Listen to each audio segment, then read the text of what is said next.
অন্ধকার ঘরে কাগজে টুকরো ছিঁড়ে কেটে যায় আমার সময়।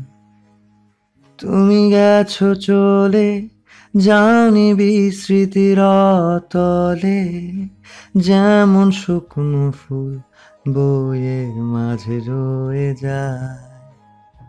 রেখে দিলাম তোমায় আমার হৃদয় গভীরে, তবু চলে গেলে এই সাজানো বাগান ছেড়ে।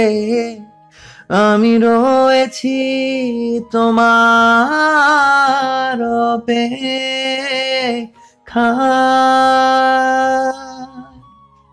নিকশ কালো এ আধারে স্মৃতিরা সব খেলা করে, রয় শুধু নির্জনতায় আমি একা। একবার শুধু চোখ মেলো, দেখো আজ পথে জালি আলো, তুমি আবার আসবে ফিরে, বিশ্বাসটুকু দু হাতে আঁকড়ে ধরে। 2 মাসের দুটো বাচ্চার কান্নায় ঘর তখন মুখরিত। জমজ হওয়ার দরুন এই একটা দারুণ কানেকশন রয়েছে তাদের মধ্যে। একজন কান্না শুরু করলে অপরজনও তার দুঃখে সামিল হতে তাল মিলিয়ে কান্না শুরু করে। কিন্তু তাদের এই গলা ফাটিয়ে কান্নায় সব থেকে নাজেহাল অবস্থা যার হয় সে হলো বাচ্চা দুটোর মা এবং অফিসার শোভন মুতাহাসিম চৌধুরীর স্ত্রী মধুমিতা। সে কাকে ফেলে কাকে ধরবে বুঝতে পারে না। তার শাশুড়ি মা সাদিকা বেগম নাতি নাতনির কান্না শুনে রান্নাঘর থেকে দৌড়ে আসে। মধুমিতা তখন নিচের মেয়ে মহুয়াকে কোলে তুলে কান্না থামানোর চেষ্টায় মত্ত।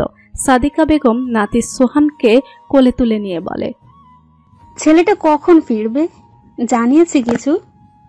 মধুমিতা অভিযোগের সুর তুলে বলে, আপনার ছেলে শপিং মলে গিয়েছে, ছেলে মেয়ের জন্য নাকি কি কিনবে। এরকম একটা আতঙ্কিত পরিস্থিতির মধ্যে বাইরে থাকার কোনো মানে হয় না আম্মা। সাদিতা বেগম পুত্রবধূর সাথে সুর মিলিয়ে বলে, শান্তি দিবে না এরা আমাকে। এদের চিন্তায় তোমার শ্বশুর আর আমি শেষ হয়ে যাচ্ছি। এদের সেদিকে ধ্যান নেই। নিচ থেকে তখন ঘরের কর্তা আফজাল সাহেবের আওয়াজ ভেসে আসে। সে গলা উঁচু করে ডাকছে, পাথর আম্মা। সাদিকা বেগম মৃদু রাগ দেখিয়ে বলে, এই লোকটাও আমাকে শান্তি দিল না। দেখলো নাতির কাছে এসেছি, এখন ডাকার কোনো মানে হয়? মধুমিতা মৃদু হেসে বলে, হয়তো আব্বার কিছু লাগবে, আপনি একটু বাচ্চাদের কাছে বসুন মা, আমি দেখে আসছি। মহুয়া সোহানকে শাশুড়ির পাহারায় রেখে মধুমিতা নিচে যায়। লিভিং রুমের কাছে যেতেই তার মুখের হাসি মিলিয়ে যায়। আফজাল সাহেবের মনোযোগ তখন টিভিতে চলমান নিউজের পানে। হেডলাইনে তখন বড় বড় অক্ষরে লেখা, এইমাত্র পাওয়া খবর, রাজধানীর বসুমতী শপিং কমপ্লেক্সে আতঙ্কবাদীদের হামলা। শপিং মলের ভেতর থেকে ভেসে আসছে গোলাগুলির শব্দ। মধু অস্ফুটে বলে ওঠে, আপনার ছেলে এই শপিং মলে আছে আব্বা, আরো একবার। আফজাল সাহেব পুত্রবধূর কথা শুনে বিস্ফোরিত দৃষ্টি মেলে তাকিয়ে রয়। পরপর এলোমেলো হাতে ছোট ছেলের নাম্বার ডায়াল করে। অপর পার্শ্বতে কলটা রিসিভ হয় না। আফজাল সাহেব দ্রুত নিজের বড় ছেলের নাম্বারে কল করে। এবার মুহূর্তের মধ্যেই কল রিসিভ হয়। আফজাল সাহেব এলোমেলো নিঃশ্বাস ছেড়ে বলে, তোমার ভাই ওই শপিং মলটায় আছে যেখানে হামলা হয়েছে। ভাইকে যেভাবে পারো বাসায় ফিরিয়ে আনো। দুপুরে খাওয়া দাওয়া সেরে ভাত ঘুম দিয়েছিল জেসি। আচমকা কানের কাছে তীব্র চেঁচামেচিতে তার ঘুম ভেঙে যায়। ঘুম কাতুরে ফোলা ফোলা চোখ মেলে তাকিয়ে এসে দেখে ভাবি তার বিছানার পাশে দাঁড়িয়ে আছে। মুখে কেমন চিন্তার রেশ লেপ্টে আছে। জেসির মুখ তড়াক করে উধাও হয়ে যায়। সে বালিশ ছেড়ে উঠে বসে প্রশ্ন করে, কি হয়েছে ভাবি? চারু বলে, টিভিতে নিউজ দেখাচ্ছে ঢাকার কোন শপিং মল নাকি হামলা হয়েছে। সেনাবাহিনীরা ওখানে পৌঁছেছে, প্রত্যেও ওই সেনাবাহিনীদের মধ্যে আছে। জেসি অবাক হয়, বিস্মিত গলায় বলে, ও ঢাকায় আছে। জেসির থেকেও বেশি অবাক হয় চারু। পাল্টা প্রশ্ন করে, তুমি জানো না তোমাদের এই কয়েকদিন কথা হয়নি? জেসি কেবল ডানে বামে মাথা নাড়ায়। চারু চরম বিরক্ত হয়। সে কাকে খবর দিতে এসেছে?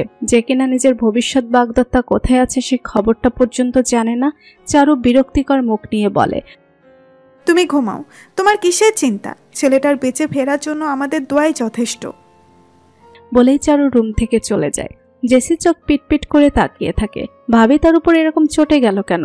ওই ছেলেটা যেহেতু একজন আর্মি, সেহেতু এসব সিচুয়েশনে পড়াটা ওর জন্য স্বাভাবিক বিষয়।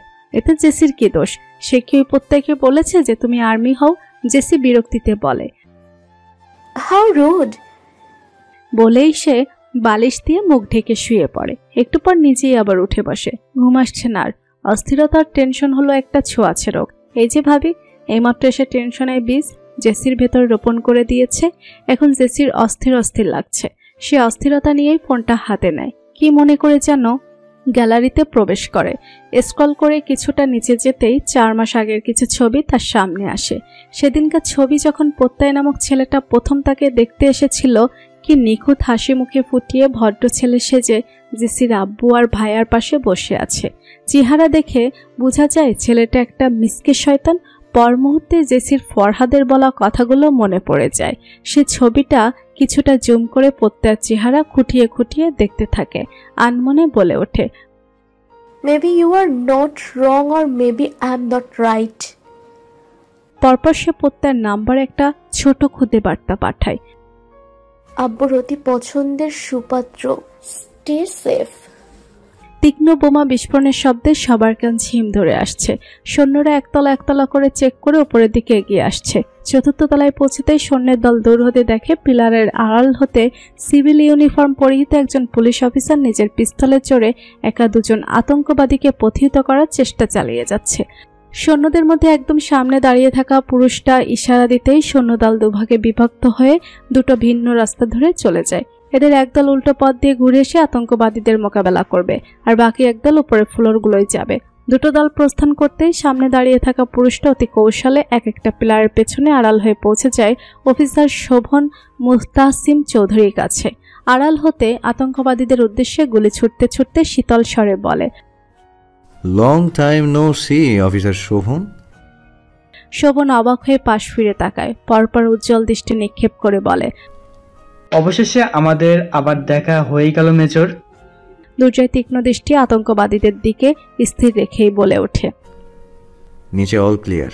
আপনি চাইলে আমি ব্যাকআপ দিয়ে আপনাকে এসকেলেটর পর্যন্ত পৌঁছে দিতে পারি। You can go home.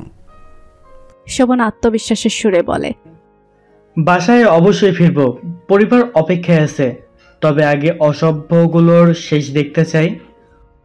দুর্জয় আর কিছু বলতে পারে না। তার হাত আপনা আপনি কাজ করলেও মস্তিষ্কটা এখনো কাজ করছে না।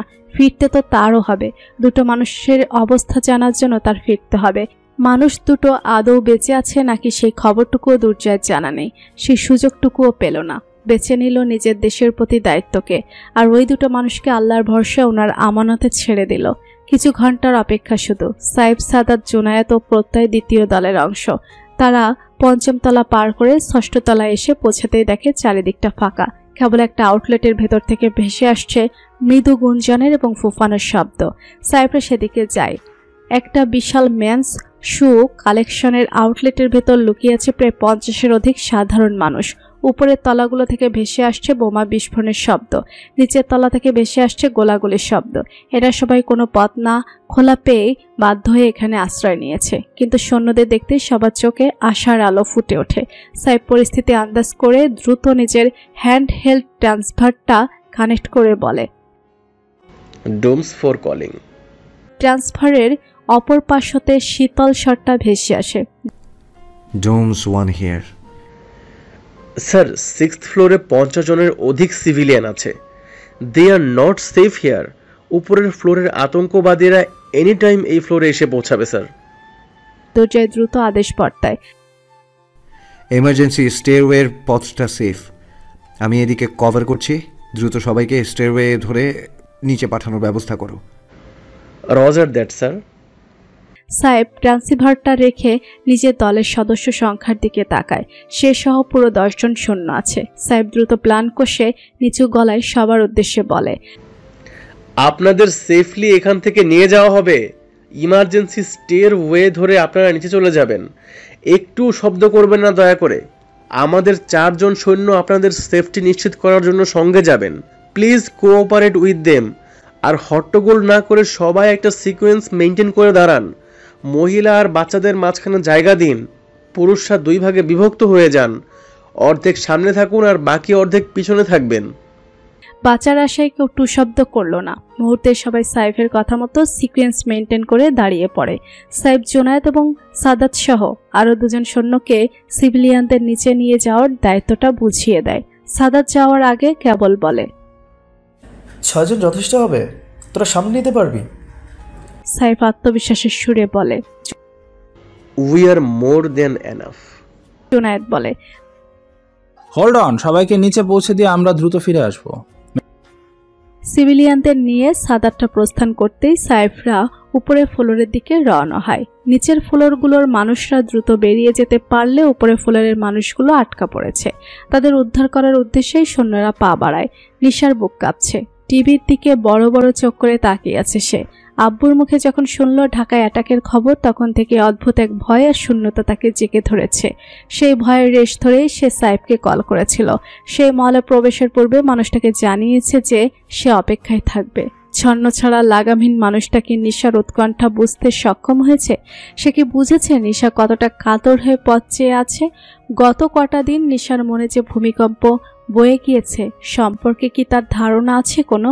নিশা ভেবে রেখেছিল মানুষটা ফিরলে সে মুখোমুখি কথা বলবে, কিন্তু পরিস্থিতির জন্য তার আর তর সইল না। আজই কল করে সাইফকে জানিয়ে দিল সবটা, ছোট বাক্যে ছোট পরিসরে। নাইমা অবাক হয়ে মেয়ের চিন্তিত মুখশ্রী পরখ করছে। জুলফিকার চট্টগ্রামের বাহিরে যাবে বলে নিশাকে সে কটা দিনের জন্য নিজের কাছে নিয়ে এসেছে, কিন্তু এখানে আসার পর থেকে সে মেয়ের মধ্যে অদ্ভুত এক অস্থিরতা টের পাচ্ছে। আর আজ তো তার মেয়ে আরও বেশি অদ্ভুত আচরণ করছে। বিকেলবেলা থেকে টিভির সামনে থেকে সরছেই না। ছলছল করা চোখ দিয়ে যে কোনো সময় অশ্রু গড়িয়ে পড়বে। নাইমা মেয়ের কাঁধে হাত রেখে বলে, এই নিশা, কান্না করে দিবে মনে হচ্ছে, কি হয়েছে? নিশা মায়ের দিকে তাকায় করুণ মুখ করে, জানতে চায়, আব্বু যখন মিশনে যেত তখন তুমি কিভাবে শান্ত থাকতে আম্মু? নাইমা অবাক হয়। পর মুহূর্তে তার মনে পড়ে যায় অতীত। জুলফিকার যখন মিশনে থাকতো তখন কি বিভৎসকর দিনই না পার করতে হয়েছে তার। সেই দিনগুলো এখন কেবল অতীত। নাইমা নরম গলায় বলে, আব্বুর জন্য চিন্তা হচ্ছে? নিশা আনমনে বলে ওঠে, আরেকজনের জন্য। নাইমা অবাক হয়ে জানতে চায়, কে? নিশা সম্বিত ফিরে পায়, নিজেকে সামলে নিয়ে বলে, দুর্জয় ভাইয়া। নাইমা আর ঘাটায় না বিষয়টা। সে মনে মনে কেবল দোয়া করে সৈন্যরা সকলেই যেন অক্ষত অবস্থায় নিজ নিজ নীড়ে ফিরে যেতে পারে। 8ম তলায় 3 জন আতঙ্কবাদী ছিল। তাদের দলে আরও 2 জন ছিল। তারা উপরের ফ্লোরগুলোতে সফলভাবে আত্মঘাতী বোমা বিস্ফোরণ করতে সক্ষম হয়েছে। এই 8ম তলায় বোমা বিস্ফোরণ করাই তাদের একমাত্র লক্ষ্য এখন। এই ফ্লোরে বেশ অনেকজন সিভিলিয়ানই আছে। সবাই কোথাও না কোথাও লুকিয়ে আছে। লুকানো ব্যক্তিদের খুঁজে বের করার তাড়া নেই তাদের মধ্যে। বোমা বিস্ফোরিত হলে আশেপাশে লুকিয়ে থাকা একজনও বাঁচবে না, সবাই মরবে, একসঙ্গে মরবে। 3 জন আতঙ্কবাদী 3টা ভিন্ন পয়েন্টে দাঁড়িয়ে যখন নিজেদের হাতে রিমোট চাপতে প্রস্তুত, ঠিক সেই মুহূর্তে 6 জন সৈন্য সুকৌশলে পেছন থেকে এসে তাদের উপর ঝাঁপিয়ে পড়ে। সাইফ যার উপর ঝাঁপিয়ে পড়েছে সে এক আত্মঘাতী বোমার পোশাক পরিধান করেছিল। হাতে ছিল তার রিমোট। রিমোটের লাল রঙা বাটনটায় চাপ দেওয়ার চেষ্টা চালিয়ে যাচ্ছে অবিরত।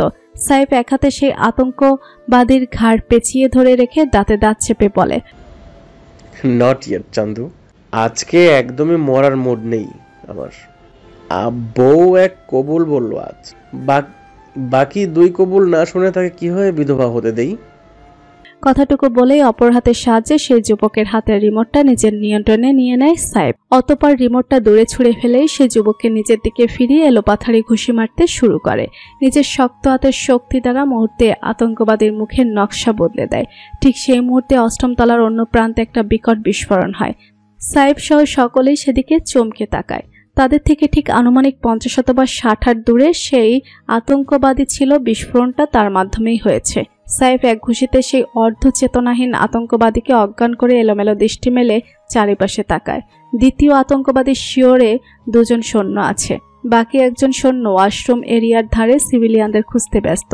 নেই কে। চকিতে সাইফের মস্তিষ্কে 2টো নাম আলোড়িত হয়। তাদের সঙ্গে আসা ব্যাকআপ টিমের হারুন এবং প্রত্যয়। মুহূর্তেই থমথমে হয়ে গেল সাইফের মুখ। সামনে কিছুই দেখা যাচ্ছে না স্পষ্ট। ধোঁয়ার ভিড়ে লুকিয়ে আছে দুটো মানুষের জীবন প্রদীপের সত্যতা।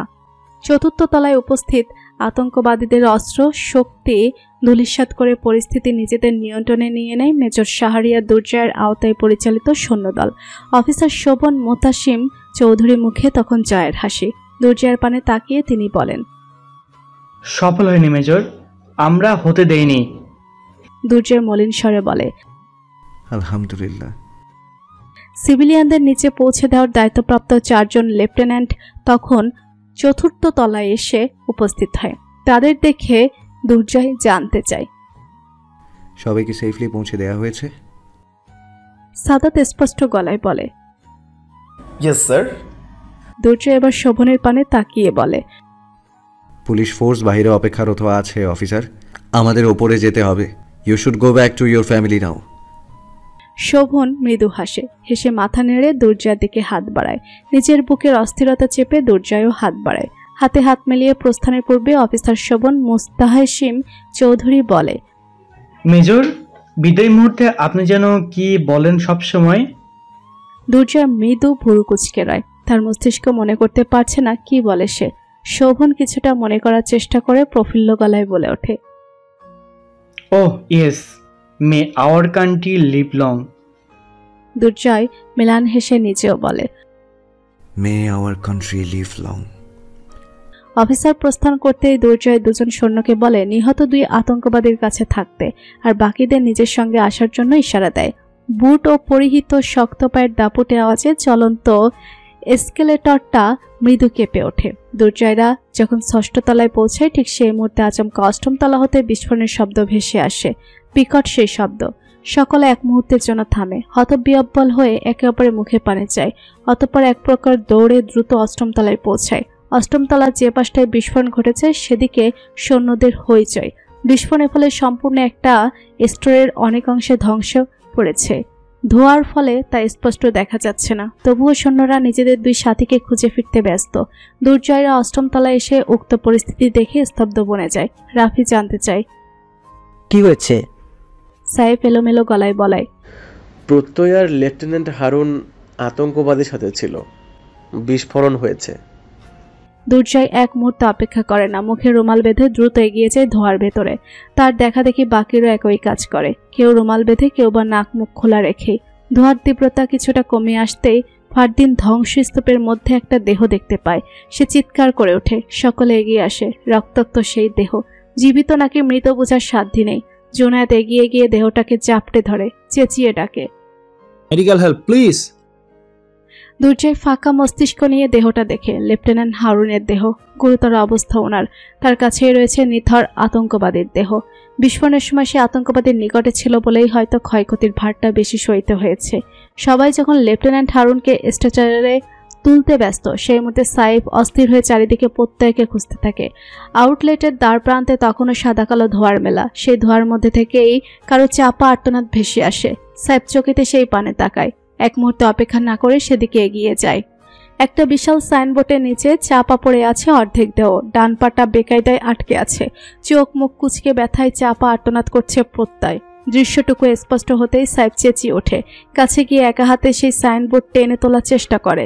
ধাতব সাইনবোর্ডটা আকারে বেশ বড় এবং ওজনে অত্যাধিক ভারী হয়। সাইফ প্রথম চেষ্টায় তা তুলতে পারে না। দ্বিতীয় দফায় চেষ্টা করতে নেবে সেই মুহূর্তে দেখে চারিদিক থেকে আরো 5 জোড়া হাত এগিয়ে এসেছে সাহায্যের জন্য।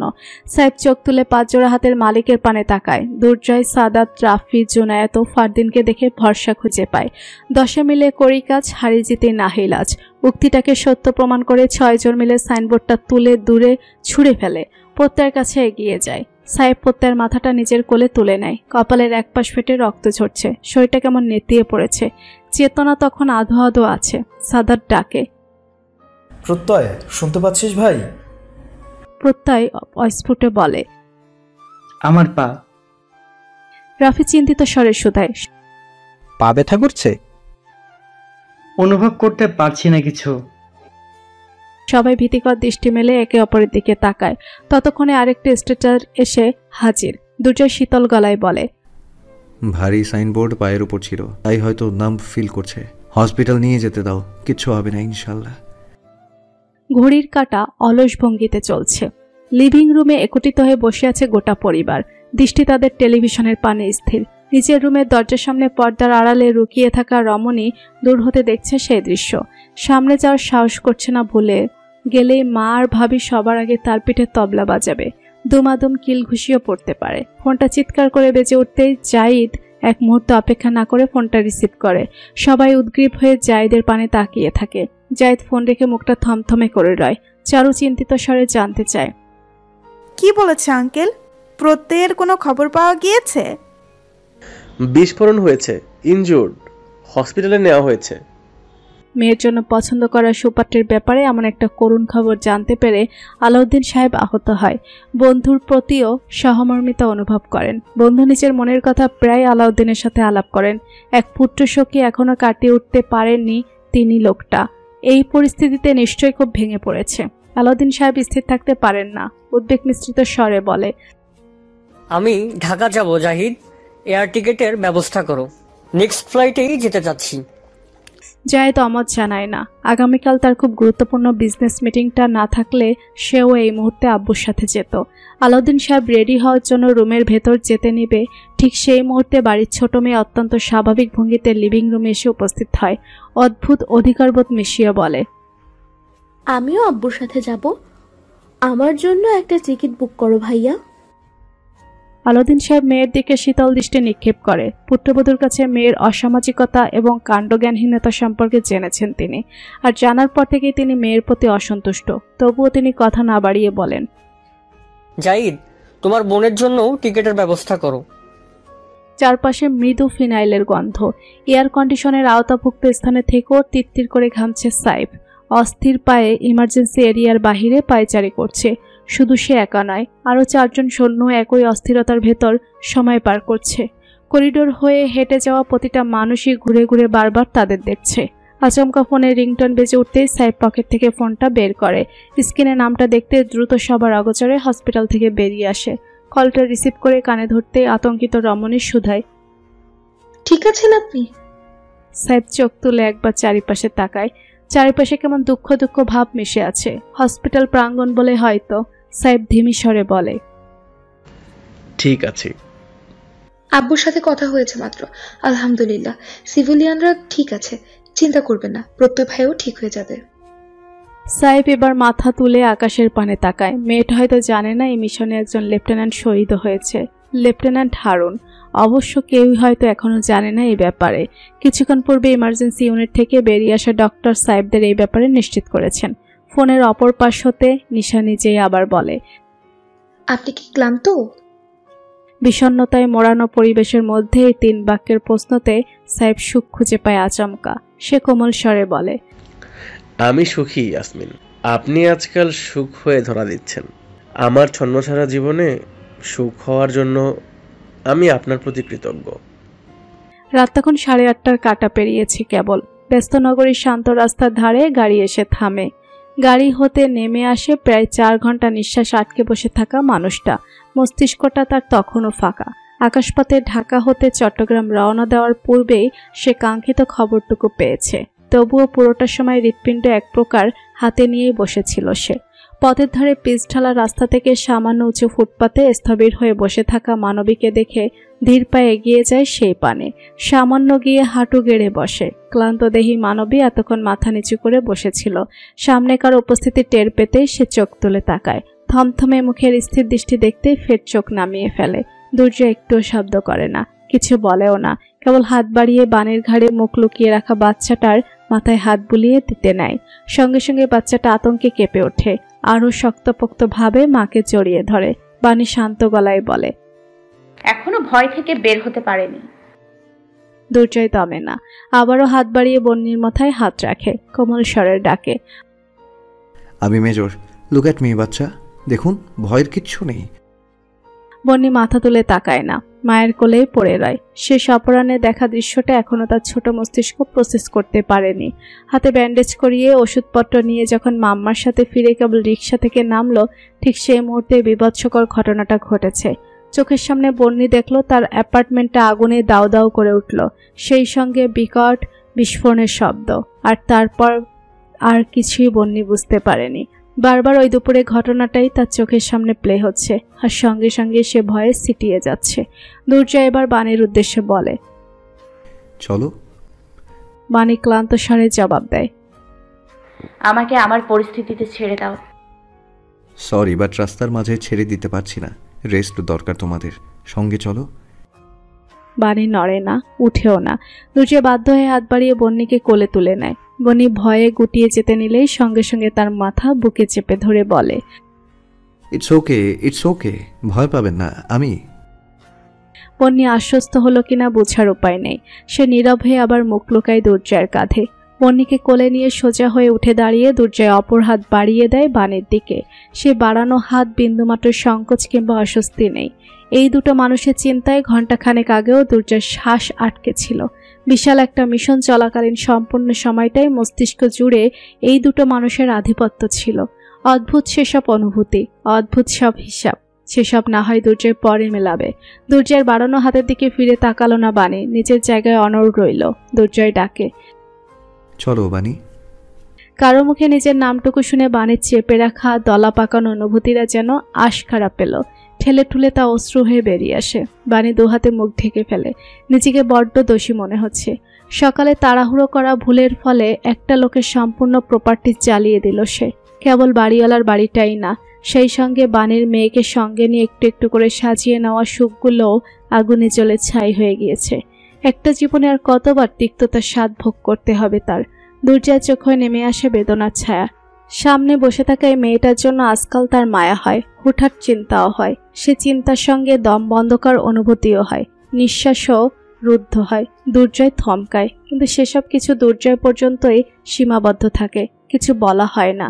ঠিক যেমন এই মুহূর্তে সে বলার জন্য কোনো শব্দ খুঁজে পাচ্ছে না, ঠিক কোনো সান্ত্বনাটা এই মেয়েকে দেওয়া যায় তাও তার মাথায় আসছে না।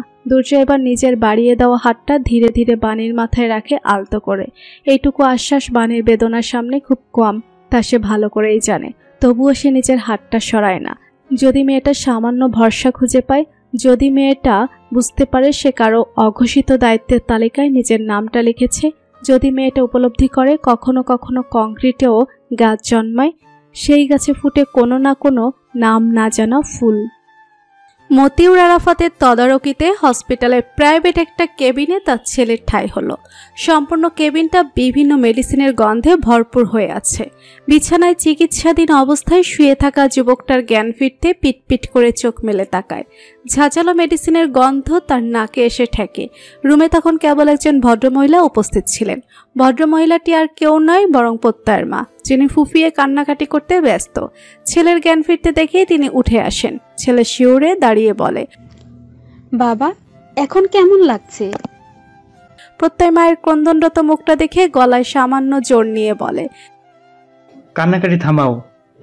ফিজা বেগম সঙ্গে সঙ্গে নিজের চোখ মুছে ফেলেন। কেবিন থেকে হাসি হাসি মুখে বেরিয়ে যান অপেক্ষারত সবাইকে ছেলের জ্ঞান ফেরার খবরটুকু জানাতে। ডক্টরের অনুমতি নিয়ে একসঙ্গে সকল সৈন্য হুড়মুড়িয়ে কেবিনে প্রবেশ করে। সাইফ এসে প্রথমে বলে ওঠে, শালা ভালো ভয় দেখাইছস। প্রত্যয় নাক মুখ কুচকে বলে, শালা রাখবি না আমাকে, আমার কোনো বোন নেই যাকে তোর কাছে তুলে দিব আমি। সাহেব নাক উঁচু করে বলে, গুড ফর ইউ। এমনিও আমি এখন কারো বোনের প্রতি ইন্টারেস্টেড না। দুনিয়ার সকল নারী এখন আমার বোনের জাত। সাইফের মুখে এমন একটা কথা শুনে সবাই হা করে রয়। রাফি নাক টেনে বলে, लगता है दाल में कुछ काला है। ফারদিন সুর টেনে বলে, या फिर पूरा डाल ही काला है।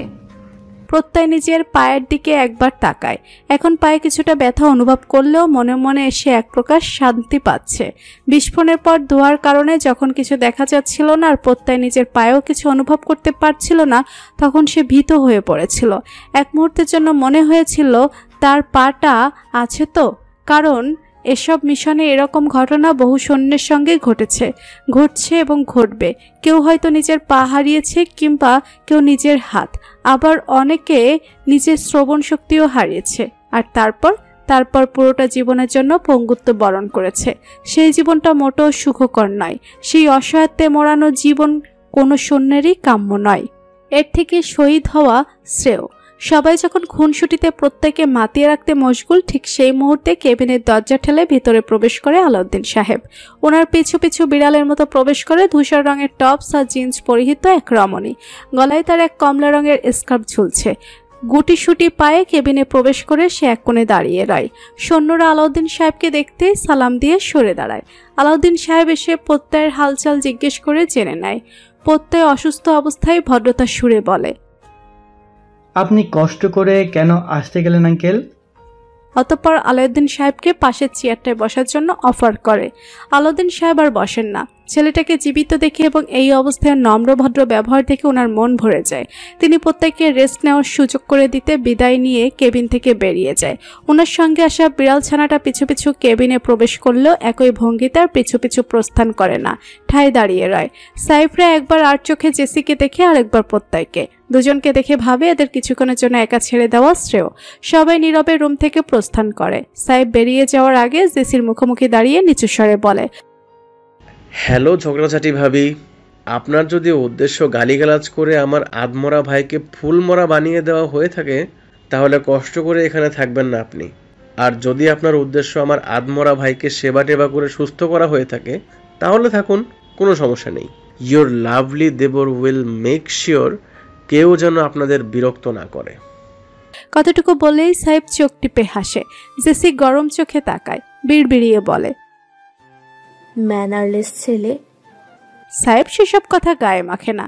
সে মাঞ্জা মেরে হাসতে হাসতে রুম থেকে বেরিয়ে যায়। প্রত্যয় এতক্ষণ নীরব চোখ মুখ কুচকে দূর হতে জেসিকে দেখছিল। জেসিও তার পানে তাকায়। মুমূর্ষু লোকটার মুখে বিরক্তির ছাপ বড্ড বেমানান। এই লোকটার উচিত ছিল এখন আদুরে মুখ করে পড়ে থাকা, কিন্তু তা না করে কুচকানো সুতির কাপড়ের মতো মুখটা করে রেখেছে। জেসি সূক্ষ্ম চোখে একবার প্রত্যয়কে মাথা থেকে পা পর্যন্ত স্ক্যান করে। পরপর বিড়ালরূপী রমণী ঋণঋণে ভঙ্গিতে এসে বেডের পাশে চেয়ারে বসে শুধায়, আমার সামনে আসতে মানা করেছিলাম, তুমি তো মিয়া দুনিয়া থেকে বিদায় নিতে যাচ্ছিলে।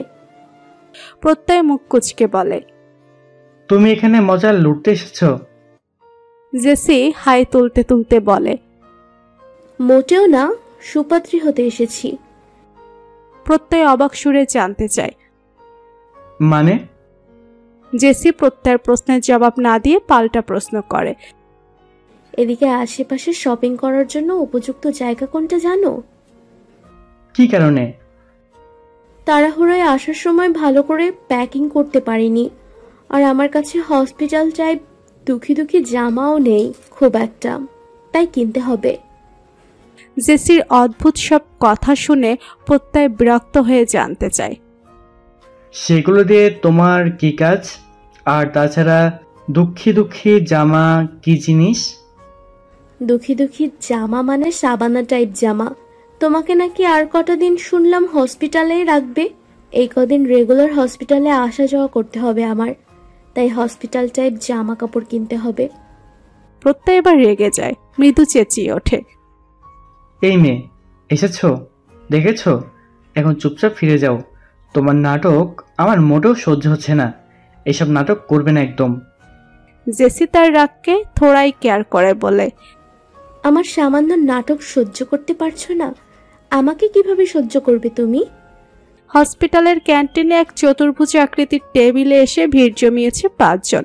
রাফি ফোনে অন্যের সঙ্গে ফোন আলাপে ব্যস্ত। ফারদিন আর জোনায়েদ টেবিলে মাথা এলিয়ে দিয়ে ক্ষণিকের জন্য বিশ্রাম নিতে ব্যস্ত। সাইফও ফোনের কিবোর্ডে যুদ্ধ চালাচ্ছে, আর সাদাত নীরবে দূরপানে তাকিয়ে আছে। অর্ডারকৃত গরম গরম ধোয়াটা 5 কাপ কফি নিয়ে হাজির হয় ওয়েটার। ওয়ান টাইম কাপগুলো টেবিলে রেখে যায় তিনি। কফির সুঘ্রাণ পেয়ে দ্রুত মাথা তুলতে নিলেই জোনায়েদের হাতের সঙ্গে লেগে একটা কাপ সাদাতের গায়ে পড়ে যায়। গরম তরলের সংস্পর্শে আসতেই সাদাত লাফিয়ে উঠে জোনায়েদও অপ্রস্তুত হয়ে সঙ্গে সঙ্গে বলে, শিট, জামা খুল। সাদাত আতকে ওঠে। না। সাইফ ফোনের স্ক্রিন থেকে দৃষ্টি তুলে সন্ধিয়ান ভঙ্গিতে সাদাতের পানে তাকায়। বাকিরাও একই কাজ করে। ফারদিন তো বলেই ফেলে, এত ভয় পাচ্ছিস কেন? ও তো স্লিপ অফ টাং বলে ফেলেছে। তোকে দেখে মনে হচ্ছে তোর ইজ্জত ধরে টান মেরেছে। সাদাত মাথা নেড়ে বলে, ওইরকম কিছু না, আমি ওয়াশরুম থেকে আসছি। বলেই সাদাত চোরের মতো পালিয়ে যায়। সাহেব বাকিদের দিকে তাকিয়ে বলে, পোলাররা অদ্ভুত আচরণ করতেছে না? রাফিয়ার ফারদিন বিজ্ঞের মতো মাথা নেড়ে সম্মতি জানায়, আর জুনায়েদ বোকার ন্যায় তাকিয়ে থাকে। সাদাত এত ভয় পেল কেন? সে তো কেবল ইউনিফর্মে চিন্তা করে মুখ ফসকে জামা খুলতে বলেছিল। সিঙ্কের সামনে দাঁড়িয়ে হাতে পানি নিয়ে ইউনিফর্ম যথাসাধ্য পরিষ্কার করতে ব্যস্ত সাদাত। হঠাৎ আয়নার দিকে চোখ পড়তে সাদাত অপ্রস্তুত হয়ে পড়ে। মনে পড়ে যায় 4 মাস আগের ঘটনা। জঙ্গলে আধারে তলানো সেই রাতে সাদাতের সাহায্যের পূর্বশর্ত হিসেবে ইন্টেলিজেন্স ডিপার্টমেন্টের এজেন্ট জিশান নামরা তাকে সত্যটা জানিয়েছিল। কার পিছু করছে এবং সে কেন করছে সেই সত্যটুকু বলেছিল। সবটা শুনে সাদাত নীরব রয়। মনে মনে ঠিক করছিল এই নারীকে সাহায্য করা উচিত হবে কিনা। জিশান হয়তো তার সেই সংশয় আন্দাজ করতে পেরেছিল, তাই আশ্বস্ত করতে সে বলে, I have valid proof. I can show you. Just keep your secret and help me. Saadat শান্ত স্বরে বলে, প্রুফ দেখে তারপর ডিসাইড করব আমি। কথাটুকু বলে সাদাত দৃশানের দিকে তাকাতেই দেখে দৃশান সরু চোখে তার পানে তাকিয়ে আছে। সাদাত কোনো এক গাছে পিঠ ঠেকিয়ে দাঁড়িয়েছিল। দৃশানের অদ্ভুত দৃষ্টি দেখতে সে সোজা হয়ে দাঁড়ায়, প্রশ্ন করে, আমার দিকে এভাবে তাকিয়ে আছো কেন? দৃশান স্পষ্ট গলায় বলে, take off your cloth. Sadat বিস্মিত হয়েছিল। পর মুহূর্তে দিশান নামার দ্বিধাহীন দৃষ্টি দেখে আতকে ওঠে। তার মুখ ফুটে বেরিয়ে আসে, ছি। জিশান তাড়া দিয়ে বলে, দ্রুত খোলো। সাদাত এক প্রকার দূরে ছিটকে গিয়ে বলে, বিহেভ ইয়োরসেলফ। জিশান ভুরুকুচকে সাদাতের দিকে তাকিয়ে রয়। পর মুহূর্তে সে ব্যাপারটা বুঝতে পেরে বলে, আল্লাহ, তোমার ফিগার দেখতে চাইনি duffer. I have no interest in you. একটা জোক তোমার ঘাড় বেয়ে শরীরে নেমে গিয়েছে, তাই বলছিলাম। অতীত থেকে ফিরে আসে সাদাত। একটা দীর্ঘশ্বাস ছাড়ে সে। এই সেকেন্ড হ্যান্ড এম্বার্সমেন্টের ঘটনাটা কি কোনোভাবে স্মৃতি থেকে মুছে ফেলা সম্ভব না? পাথরের মূর্তির ন্যায় পরিচিত লিভিং রুমের সোফাটায় বসে আছে বাণী। তার কোলে মাথা রেখে শুয়ে আছে ছোট্ট দেহটা। ঘুমাচ্ছ না? দু চোখ খিচে বন্ধ করে রেখেছে। দুর্জয় রান্নাঘরে আছে। বাসায় বাজার ছিল না, তাই আসার পথে নেমে একটা রেস্টুরেন্ট থেকে কিছু খাবার প্যাক করে নিয়েছিল। সঙ্গে সুপার শপ থেকে কিনে নিয়েছে প্রয়োজনীয় কিছু জিনিস। একটা খাবারের প্লেটে সুন্দর করে বিরিয়ানি, সেই সঙ্গে সালাদ সাজিয়ে সে খাবার টেবিলে এনে তা রাখে। কাচের গ্লাসটায় পানি ঢেলে রাখতেও ভুলে না। প্রতিটা কাজে মার্জিতের ছাপ। সে লিভিং রুমে এসে বাণীর পানে তাকায়। পুরোটা রাস্তা এরকম পাথরের মতোই চুপচাপ বসেছিল, একটাও কথা বলেনি।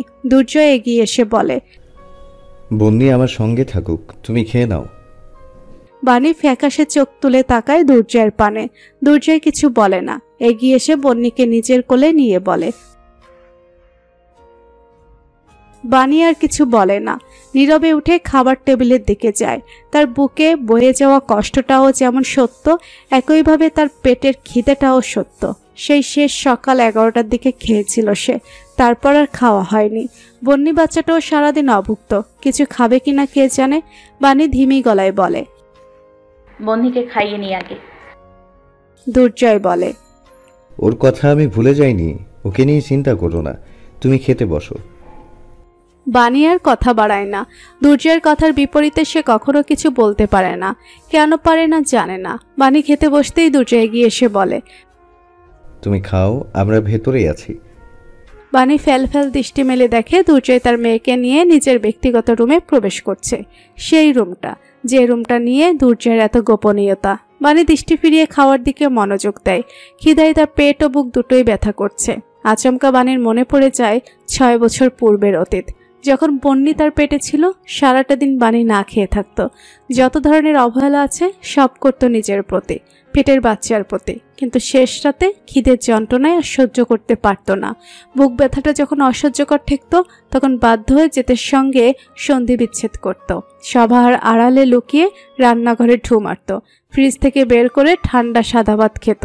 সেই সাদা ভাত মুখে দিয়ে চোখের পানি ফেলত। তার প্রেগনেন্সির জার্নিটা 10টা স্বাভাবিক প্রেগনেন্সির মতো না হলেও সেই সময়কার ক্রেভিংসগুলো সন্তান সম্ভবা 10টা নারীর মতোই ছিল। মনের সুপ্ত কোণে বিভিন্ন কিছু খাওয়ার ইচ্ছে জাগলেও তা কখনো প্রকাশ করত না সে। সেটাও এক প্রকার অবহেলা ছিল তার, নীরব অবহেলা। পুরনো সেই বিভৎসকর দিনগুলোর কথা মনে পড়তে বাণীর চোখ ভিজে ওঠে। সে সঙ্গে সঙ্গে চোখ মুছে বর্তমানে ফিরে আসে। তখনই তার কানে ভেসে আসে টুংটাক কোনো এক যন্ত্রপাতির শব্দ। বাণী অবাক দৃষ্টি মেলে তাকায় দুর্জয়ের ব্যক্তিগত রুমের দিকে। সেখান থেকে শব্দটা ভেসে আসছে। বাণী খাবার ছেড়ে উঠে দাঁড়ায়, এগিয়ে যায় সেই রহস্যময় রুমটার দিকে। যত কাছে এগোচ্ছে ততই পরিষ্কার শুনতে পাচ্ছে সবটা। দরজার কিঞ্চিত অংশ ফাঁকা ছিল, সেই ফাঁক গলে ভেতরে তাকাতেই বাণী দেখে রুমের সঙ্গে লাগো অন্ধকার বারান্দাটায় দুটো ছায়া অবয়ব দেখা যাচ্ছে। ছোট বাচ্চাটা একটা মোড়া জাতীয় কিছুতে বসে আছে, তার সামনে মেঝেতে পা ভাঁজ করে বসে আছে সুঠামদেহী পুরুষটা, কোলে তার একটা বাদ্যযন্ত্র। বাণী দূর হতে গঠন দেখেই বুঝতে পারে ওটা একটা গিটার। ইউনিফর্ম পরিহিত পুরুষটা সুকৌশলে গিটারে নিজের আঙুলের সাহায্যে সুর তুলছে। সেই সুরকে পরিপূর্ণ করতে মেলাচ্ছে নিজের পুরুষালীর স্বর।